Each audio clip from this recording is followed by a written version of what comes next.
तो hello hello guys, आज हम लोग करेंगे मैथ्स का कंप्लीट फॉर्मूला शीट रिवीजन। जो हमने ऑलरेडी स्टेट्स का किया था वैसा ही कुछ होगा। ठीक है। तो यहाँ पे वीक वन पहले शुरू हो जाता है। वीक वन में ज़्यादा कुछ फॉर्मूला तो है नहीं। थ्योरी थ्योरी बेस्ड चीज़ें ही हम लोग पहले पढ़ लेंगे वीक वन के लिए, क्योंकि वीक वन जो है वो एक फाउंडेशन टाइप का काम करता है। तो नेचुरल नंबर क्या है? नेचुरल नंबर ऑलरेडी पता है, वन से लेकर के इन्फिनिटी तक नंबर जो होते हैं वो नेचुरल नंबर होते हैं। लेकिन जो 1.01 मतलब कि डेसिमल वाले नंबर नेचुरल नंबर में इंक्लूड नहीं होते। लेकिन आईआईटीएम के सिलेबस में जीरो भी नेचुरल नंबर काउंट होता है, और इसका नोटेशन ऐसा ऐसा कुछ होता है। ठीक है। और हमें पता है कि एक नेचुरल नंबर और दूसरा नेचुरल नंबर को अगर हम लोग एडिशन करेंगे तो हमेशा हमें एक नेचुरल नंबर ही मिलेगा। फिर एक नेचुरल नंबर और दूसरे नेचुरल नंबर को अगर हमें मल्टीप्लिकेशन करें तो हमेशा एक नेचुरल नंबर ही मिलेगा। लेकिन एक नेचुरल नंबर और दूसरे नेचुरल नंबर को अगर हम लोग सब्ट्रैक्शन करें तो हमेशा हमें नेचुरल नंबर नहीं मिलता। ठीक है। हमें हमेशा एक इंटीजर मिलता है। अब बात आता है कि इंटीजर क्या है। माइनस इन्फिनिटी से लेकर प्लस इन्फिनिटी तक जितना भी नंबर्स होता है उन सबको हम लोग इंटीजर कहते हैं। इसमें भी जो डेसिमल पॉइंट्स है वो इंक्लूडेड नहीं है। ठीक है। सिर्फ नॉन डेसिमल नंबर ही इंटीजर होता है नेचुरल नंबर की तरह। अब ये वाला फॉर्मूला तो हम बचपन से ही पढ़ते आए हैं कि dividend is equal to divisor into में क्वोशिएंट अपन में रिमाइंडर। ठीक है। अभी बात होती है कि प्राइम नंबर क्या चीज़ है। मैं बहुत ही फास्ट फास्ट बोलूंगा, क्योंकि ये जो है एक रिवीजन सीरीज है। मैं आशा करता हूँ आप लोगों ने ऑलरेडी मतलब कि जो डिटेल में पढ़ाई की होगी, आइदर फ्रॉम वन शॉट या फिर फ्रॉम पोर्टल के लेक्चर्स। ठीक है। तो यहाँ पर प्राइम नंबर क्या चीज़ है। Number only have two factor, the number itself and one. मतलब कि सोचो कि 19, 19 का सिर्फ दो ही फैक्टर होता है, एक तो 19 और दूसरा वन, तो 19 बन जाएगा एक प्राइम नंबर। ठीक है। कॉम्पोजिट नंबर क्या होता है? जो number other than prime number, मतलब समझो कि 21, 21 में चार फैक्टर होते हैं, एक, 21, फिर 3 और 7। ठीक है। 3, 7, 21, एक, यहाँ पे चार फैक्टर होते हैं। तो अगर कोई सा भी नंबर एक या एक वो नंबर के अलावा कोई भी और फैक्टर्स दे रहा है तो उसे हम लोग कॉम्पोजिट नंबर कहेंगे। ठीक है। या फिर ऐसा भी बोल सकते हैं, जो नंबर के पास दो फैक्टर से ज़्यादा फैक्टर हो तो उसको हम लोग कॉम्पोजिट नंबर कहेंगे। अभी बात होती है कि रैशनल नंबर क्या है। रैशनल नंबर को हम लोग पी बाई क्यू फॉर्म में एक्सप्रेस कर सकते हैं, और पी और क्यू दोनों इंटीजर होना चाहिए, और क्यू जो है वो जीरो नहीं होना चाहिए। ठीक है। अब इरेशनल नंबर क्या आता है? इरेशनल नंबर आता है कि जो नंबर रैशनल नंबर वाले कंडीशंस को फॉलो ना करें। इरेशनल नंबर को डिफाइन करने के लिए और एक नंबर आता है जिसको हम लोग रियल नंबर कहते हैं। रियल नंबर में हम लोग square root of non perfect square, non perfect square का जितना भी स्क्वायर रूट होता है उनको हम लोग रियल नंबर कहते हैं, या फिर पाई का वैल्यू भी हम लोग रियल नंबर कहते हैं। ठीक है। अभी बात करते हैं कि कार्डिनलिटी क्या चीज़ है। हम लोग सेट थ्योरी पे घुस चुके हैं। कार्डिनलिटी क्या चीज़ है? कार्डिनलिटी आप लोग यहाँ पे देख सकते हो कि हम लोग कार्डिनलिटी का मतलब क्या है कि एक सेट में कितने एलिमेंट्स हैं।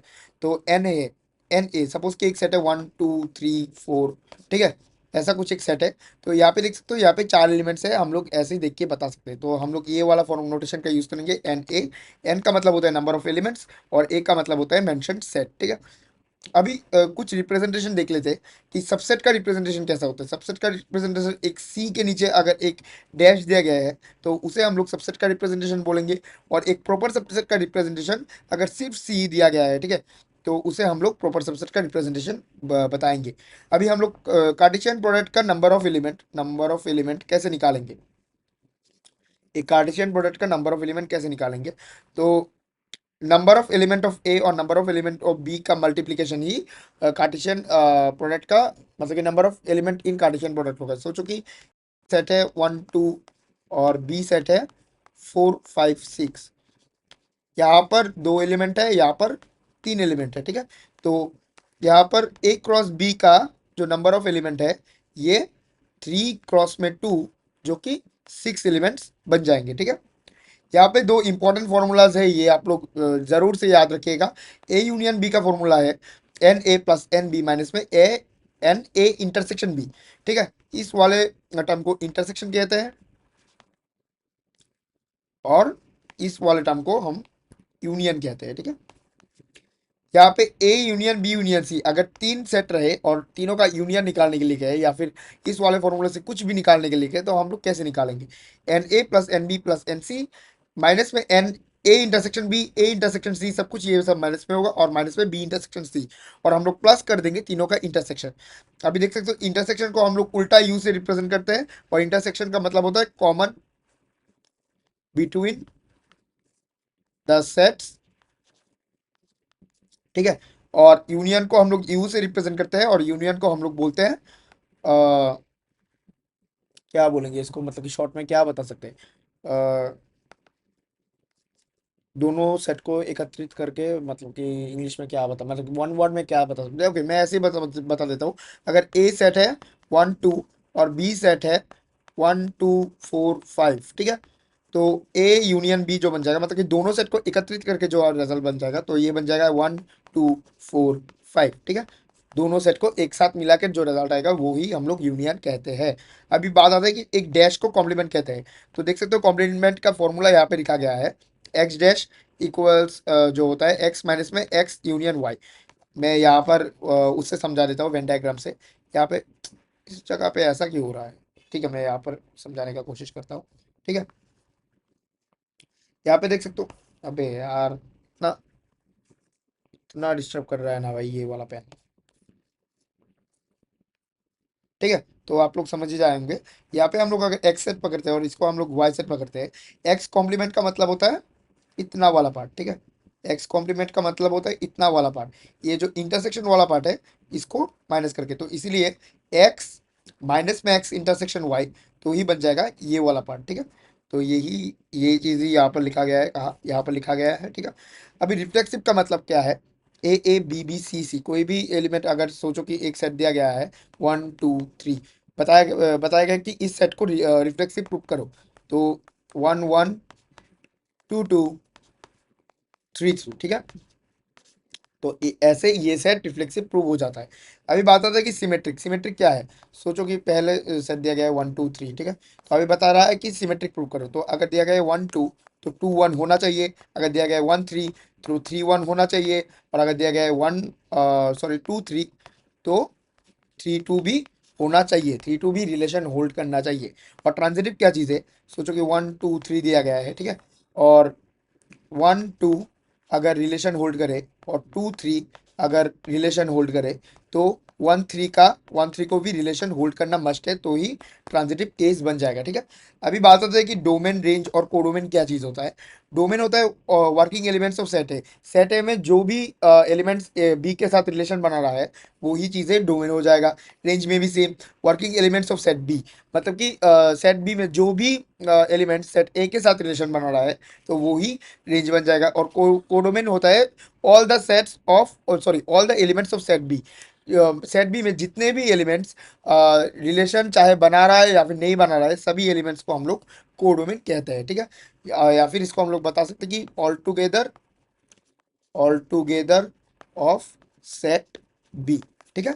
यहाँ पे 1 1 क्या चीज़ होता है, 1 1 चीज़ होता है अगर x1 = x2 या फिर x1 ≠ x2, अगर कंडीशन सेटिस्फाई हो जाए तो इसको हम लोग 1 1 कहेंगे। या फिर ये भी बता सकते हैं कि every x must have a unique y, ठीक है। और ऑन टू क्या चीज़ होता है, रेंज जो कोडोमेन बन जाएगा, मतलब कि हर सेट बी का हर एलिमेंट वर्किंग होना चाहिए, ठीक है, होना चाहिए। और यहाँ पर वीक 1 खत्म होता है, ठीक है। यहाँ पर वीक 1 खत्म होता है, तो हम लोग चलते हैं वीक 2 की तरफ। वीक 2 में स्ट्रेट लाइन समझाया गया था, ठीक है, स्ट्रेट लाइन समझाया गया था।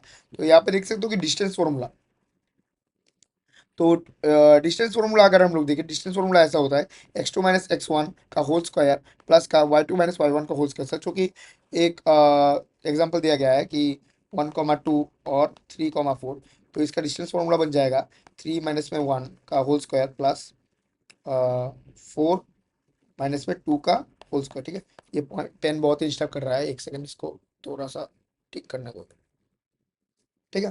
तो अगर आप लोग देखो कि सेक्शन फॉर्मूला क्या चीज़ होता है, ठीक है, सेक्शन फॉर्मूला क्या चीज़ होता है, तो यहाँ पर अगर मैं सेक्शन फॉर्मूला कब यूज़ करके वो बता देता हूँ। अगर एक लाइन सेगमेंट दिया गया है, ठीक है, और लाइन सेगमेंट का दोनों पॉइंट दिया गया है पी क्यू, और बताया गया कि लाइन सेगमेंट को मतलब कि एक रेशियो पे कट किया गया है, सोचो कि 2:3। तो कौन से पॉइंट पे कट किया गया है? अगर लाइन सेगमेंट को रेशियो में कट करने का बात हो तो हम लोग सेक्शन फॉर्मूला यूज करेंगे। अगर मिड पॉइंट पे कट होने का बात हो तो सेक्शन फॉर्मूला का नाम बदल के मिड सेक्शन फॉर्मूला हो जाता है। ठीक है, मिड सेक्शन फॉर्मूला बन जाता है और कुछ नहीं होता, सिर्फ एम और एन का वैल्यू वन हो जाता है और वो होता है। एक सेकंड मेरे को थोड़ा सा सोचने दो कि और जो रेशियो में कट होता है वो 1:1 बन जाता है। ठीक है, ये मिड पॉइंट के केस में। और अगर मिड पॉइंट नहीं हुआ तो आप लोगों को रेशियो दे देगा या फिर जिस पॉइंट पे काट होगा वो वाला पॉइंट दे देगा, बताएगा कि रेशियो निकालने के लिए।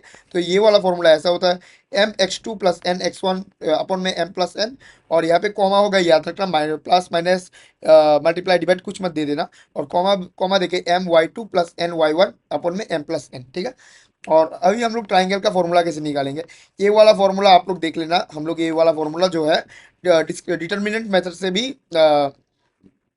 डिटर्मिनेंट मेथड से भी हम लोग इसको वेरीफाई कर सकते हैं। ठीक है, तो इसलिए मैंने लिख दिया कि preferable to do with determinant method. ठीक है, तो अभी हम लोग एक लाइन का स्लोप कैसे निकालेंगे? टेन थीटा का जो मतलब कि फॉर्मूला होता है वो होता है कि y2 माइनस वाई वन अपन में x2 माइनस x1, तो डेल्टा x अपन में डेल्टा y। ठीक है, ये वो बन जाता है टेन थीटा। और अगर दो लाइन का स्लोप अगर इक्वल हो जाए तो हम लोग इन दोनों लाइन को पैरेलल कह सकते हैं। अगर दो लाइन का स्लोप का प्रोडक्ट -1 हो जाए तो इन दोनों लाइन को हम लोग इजीली परपेंडिकुलर कह सकते हैं। ठीक है, relation between two lines and their slope. तो अगर दो लाइन और उनके स्लोप के बारे में रिलेशन पूछा गया है तो tan theta equals m2 minus m1 अपन में 1 प्लस m1 m2 हो जाएगा इसका फॉर्मूला। ठीक है, अगर दो सॉरी अगर एक पॉइंट और एक स्लोप दिया गया है, ठीक है, पॉइंट स्लोप फॉर्म, तो हम लोग ये वाला इक्वेशन यूज करेंगे, y माइनस में y1, ठीक है, y माइनस में y नॉट या फिर y1 कुछ भी पकड़ लो, इक्वल्स m x माइनस में x नॉट। ठीक है, हम लोग ये वाला फॉर्मूला यूज करेंगे। और equation of A line in two point form, अगर दो पॉइंट दिया जाए और बताया जाए कि इक्वेशन निकालो, तो हम लोग ये वाला फॉर्मूला यूज करेंगे, y माइनस में y1। ठीक है, y में कोई सा भी गिवन वैल्यू मत पुट कर देना, y की तरह ही रहेगा क्योंकि हम लोग इक्वेशन निकाल रहे हैं, वेरिएबल उसमें आएगा, तो इसलिए y और x की रहेगा, और y1 और y2 y1 x2 x1 में आप लोग का गिवन पॉइंट बैठेगा। ठीक है, तो जो भी पहला है वो y1 होगा और जो भी बाद में है वो सेकंड पॉइंट होगा। ठीक है, तो y माइनस में y1 अपन में x माइनस में x1 इक्वल्स y2 माइनस में y1 अपन में x2 माइनस में x1। ठीक है, अभी स्लोप इंटरसेप्ट फॉर्म क्या चीज होता है? तो अगर y इंटरसेप्ट का बात किया जाए तो हम लोग ये वाला इक्वेशन यूज करेंगे, y equals M X plus C, और c जो है वो ही y इंटरसेप्ट बन जाएगा। और अगर x इंटरसेप्ट का बात किया जाए, ऐसे तो मतलब कि नॉर्मली नहीं आता, लेकिन जो फॉर्मूला बनता है वो जान के रखना जरूरी है, वो होता है कि y इक्वल्स m मल्टीप्लाइज में x माइनस डी। और एक चीज याद रखना, यहाँ पे जो माइनस डी है वो x इंटरसेप्ट नहीं होगा, यहाँ पर सिर्फ d बन जाएगा x इंटरसेप्ट। ठीक है, यहाँ पर अगर दो इंटरसेप्ट दिया जाए, सोचो कि x इंटरसेप्ट और y इंटरसेप्ट सिर्फ दिया जाए, तो जो फॉर्मूला बन जाएगा वो बन जाएगा x minus x by a plus y by b equals 1, और a बन जाएगा x इंटरसेप्ट और बी बन जाएगा वाई इंटरसेप्ट जो भी गिवन है हमें। ठीक है, और अगर यहाँ पे बताया जाए कि distance between point from A line, एक लाइन से अगर डिस्टेंस पूछा जाए, दो पॉइंट से डिस्टेंस तो हमें पता है, डिस्टेंस फॉर्मूला हम लोगों ने 10 से ही पर पढ़ लिखा है। ठीक है, अगर एक लाइन और एक पॉइंट दिया जाए तो हम लोग ये वाला फॉर्मूला यूज करेंगे, यहाँ पे पूरा वाला लाइन का इक्वेशन डालेंगे और एक्स और वाई में जो गिवन पॉइंट है वो सब डालेंगे, और ए स्क्वायर अपन बी स्क्वायर, यहाँ पे ए स्क्वायर बन जाएगा एक्स का, ए बन जाएगा एक्स का कोफिशिएंट और बी बन जाएगा वाई का कोफिशिएंट। ठीक है, और अगर दो पैरेलल लाइन के बीच में डिस्टेंस निकालने के लिए बोले तो हम लोग हमारे पास दो फॉर्मूले हैं। तो यहाँ पे है मॉड के अंदर C1 माइनस सी टू, तो आप लोग C1 माइनस सी टू लिखो मॉड के अंदर, और C2 माइनस सी वन लिखो, दोनों ही एक चीज है। और एक चीज मैं बता देता हूँ कि पैरेलल लाइंस में जो एक्स स्क्वायर और एक्स सॉरी एक्स और वाई का कोफिशिएंट सेम रहता है, मतलब कि ए और वी का वैल्यू सेम रहता है, मतलब कि दोनों का स्लोप सेम रहता है। ठीक है, और यहाँ पे देख सकते हो कि यहाँ पे 1 प्लस m स्क्वायर ये एक फॉर्मूला है, लेकिन जो मोस्ट यूजफुल फॉर्मूला है ये वाला है, जनरल वाला। तो यहाँ पर भी मॉड के अंदर C1 माइनस सी टू या फिर C2 माइनस सी वन लिखो, ये आपका श्रद्धा। और यहाँ पे नीचे ए स्क्वायर प्लस बी स्क्वायर बन जाएगा। ठीक है, और ए है एक्स का कोएफिशिएंट और बी है वाई का कोएफिशिएंट। ठीक है, वाई का कोएफिशिएंट। और हम लोग यहाँ पर वीक 2 खत्म कर चुके हैं, तो हम लोग आ जाते हैं अभी वीक 3 पर। वीक 3 में एक पहले ही आ जाता है कि जनरल क्वाड्रेटिक इक्वेशन, वीक 3 पूरा क्वाड्रेटिक इक्वेशन के ऊपर बेस्ड है। तो एक जनरल क्वाड्रेटिक इक्वेशन ऐसा दिखता है, A X square plus B X plus C. ठीक है, अभी बात होता है कि एक्सिस ऑफ सिमेट्री क्या चीज होता है, मतलब कि हम लोग इसको वर्टेक्स भी कह सकते हैं। क्वेश्चंस में हमें वर्टेक्स ही कहा जाएगा। तो हम लोग वर्टेक्स वर्टेक्स निकालेंगे माइनस बी अपॉन में 2a। मैंने हजारों बार बता दिया कि बी ए बी और सी का वैल्यू मतलब कि मतलब क्या होता है ए बी और सी का मतलब। तो मैं यहाँ पर दोबारा इसको रिपीट नहीं करने वाला हूँ, ठीक है। अभी अगर बताए कि मैक्सिमम मिनिमम फाइंड करने के लिए, तो जो भी y में जो भी इक्वेशन देगा उसको हम लोगों को डिफरेंशिएट कर देना होगा, और डिफरेंशिएट करने के बाद हम लोग इसको जीरो के साथ इक्वेट कर देना होगा, ठीक है। अगर डिफरेंशिएशन आप लोगों को नहीं आता, मेरे चैनल पे ऑलरेडी वीडियो पड़ा है, मैं डिस्क्रिप्शन में वो वीडियो दे दूंगा, ठीक है। या फिर पिन कमेंट चेक कर लेना, ठीक है। तो यहाँ पे देख सकते हो कि एक पॉइंट ऑफ मिनिमा या फिर पॉइंट ऑफ मैक्सिमा हमें मिलेगा वाई डैश को जीरो पुट करने के बाद। ये पॉइंट ऑफ मिनिमा है या फिर पॉइंट ऑफ मैक्सिमा है, उसको कंफर्म करने के लिए वाई डैश को हम लोग फर्दर डिफरेंशिएशन करेंगे वाई डबल डैश में, ठीक है। और अगर वाई डबल डैश पॉजिटिव आ जाए तो वो पॉइंट ऑफ मिनिमा बन जाएगा, अगर पॉजिटिव आए तो मिनिमम वैल्यू, याद रखना मिनिमम वैल्यू नहीं, पॉइंट ऑफ मिनिमा, ठीक है। और अगर मतलब कि वो पॉइंट अगर हम लोग वाई पे जाके पुट करें तो मिनिमम वैल्यू देगा, और अगर वाई डबल डैश नेगेटिव आए तो पॉइंट ऑफ मैक्सिमा हो जाएगा, ठीक है। और यहाँ पे देख सकते हो then substitute the value of point of maxima या फिर minima to y, then we will get the required point. Required point नहीं होगा, रिक्वायर्ड वैल्यू होगा। मैं एक सेकंड इसको टिक कर देता हूँ, रिक्वायर्ड वैल्यू बन जाएगा, ठीक है। तो यहाँ पे देख सकते हो कि एक second, for slope also we sometimes do differentiation. Slope के लिए भी हम कभी कभी डिफ्रेंसिएशन कर लेते हैं, ठीक है। अगर दो रूट गिवन है, पी बाई पी और क्यू दो रूट गिवन है, हमें पता है ये वाला फॉर्मूला कि एक्स स्क्वायर, ये हमने 10th क्लास से पढ़ा ही होगा, और 10th क्लास में तो मुझे इतना लगता है कि सभी लोगों का मैथ्स रहा ही होगा। तो एक्स स्क्वायर माइनस में sum of the roots multiply में x plus product of the roots, ठीक है। और सम ऑफ द रूट्स ही बन जाएगा बी, और यहाँ पे सामने फॉर्मूला का माइनस है इसलिए माइनस, और यहाँ पे ए, ठीक है। ये बन सम ऑफ द रूट्स का फॉर्मूला यहाँ पे देख सकते हो माइनस बी अपॉन ए, और प्रोडक्ट ऑफ द रूट्स बन जाए कांस्टेंट टर्म हो जाता है सी, और product of the roots constant term की जगह ये, और अपॉन में एक्स का कोएफिशिएंट, ठीक है। यहाँ पे देख सकते हो product of the roots P Q और सी अपॉन में ए। अभी बात होता है कि डिस्क्रिमिनेंट क्या चीज होता है। डिस्क्रिमिनेंट का फॉर्मूला होता है B square minus four A सी। अब डिस्क्रिमिनेंट का तीन टाइप होता है, मतलब कि तीन टर्म्स में हम लोग इसको डिवाइड कर सकते हैं। अगर डिस्क्रिमिनेंट पॉजिटिव आ जाए तो मतलब कि दो रियल रूट आएगा, अगर डिस्क्रिमिनेंट जीरो आ जाए मतलब कि एक रियल रूट आएगा, और अगर डिस्क्रिमिनेंट नेगेटिव आ जाए तो रियल रूट नहीं आएगा लेकिन कॉम्प्लेक्स रूट आ जाएगा, ठीक है। तो कॉम्प्लेक्स रूट का बात अभी हम लोग नहीं करते, क्योंकि ये ज़्यादा पोर्शन कवर नहीं करता है हमारे क्वालिफायर के सिलेबस से। तो अभी बात आ जाता है कि क्वाड्रेटिक फॉर्मूला क्या चीज़ होता है। X equals minus B plus minus, ठीक है, याद रखना प्लस माइनस अंडर रूट में B square upon B square minus four A C whole under root में टू ए, ठीक है। अभी आप लोग देखोगे कि B square minus four A C तो कहीं कहीं सुना होगा, हम लोग अभी डिस्क्रिमिनेंट का value B square minus four A C निकाले हैं, ठीक है। मतलब कि ये चीज़ वेरीफाइड है, ठीक है। तो हम लोग ऐसे भी लिख सकते हैं माइनस बी प्लस माइनस में अंडर रूट डिस्क्रिमिनेंट अपॉन में टू ए, ठीक है। तो यहाँ पे देख सकते हो एक क्वाड्रेटिक फंक्शन वर्टेक्स फॉर्म बोल के एक चीज़ है, इसका एक जनरल फॉर्मूला है x sorry Y equals A multiply में एक्स माइनस एच का होल स्क्वायर प्लस का के। यहाँ पर माइनस एच नहीं, एच और के जो होगा वही चीज वर्टेक्स कहलाएगा, ठीक है। यहाँ पर वीक थ्री खत्म होता है, तो हम लोग चलते हैं जल्द से जल्द वीक फोर पे, क्योंकि ये एक रिवीजन सीरीज है, ये इसलिए मैं मैराथन की तरह भग रहा हूँ, ठीक है। तो वीक फोर क्या चीज़ है, अगर कोई सा भी टॉपिक में थोड़ा सा भी प्रॉब्लम हो तो वन शॉट मेरा देख सकते हो, ठीक है। तो सब कुछ ही अपलोडेड है। तो ये देख सकते हो आर्बिट्री पोलिनोमियल के एग्जांपल के साथ हम लोग समझ रहे हैं कि ऐसे ऐसे छोटे छोटे तीन टर्म को अगर हम लोग प्लस कर दे, तो ऐसे छोटे छोटे तीन टर्म को प्लस करने के बाद एक पोलिनोमियल बनता है, और ऐसे ऐसे छोटे छोटे तीन टर्म्स को ही हम लोग पोनोमियल कहते हैं, ठीक है। अभी बात आता है कि डिग्री ऑफ पोलिनोमियल हम लोग कैसे निकालते हैं। तो highest degree of a term को ही हम लोग डिग्री ऑफ पोलिनोमियल बताते हैं। और अगर degree of polynomial highest degree of term कैसे निकालते हैं, हाईएस्ट डिग्री ऑफ टर्म निकालने के लिए आप लोगों को डिग्री ऑफ वेरिएबल निकालना पड़ेगा। तो अगर वो सब चीज विस्तार में जानना है तो मैंने वीक फोर जो है ऑलरेडी वन शॉट में समझा रखा है, लाइव में वीडियो ऑलरेडी चैनल पे पड़ा हुआ है, आप लोग जाके देख सकते हो।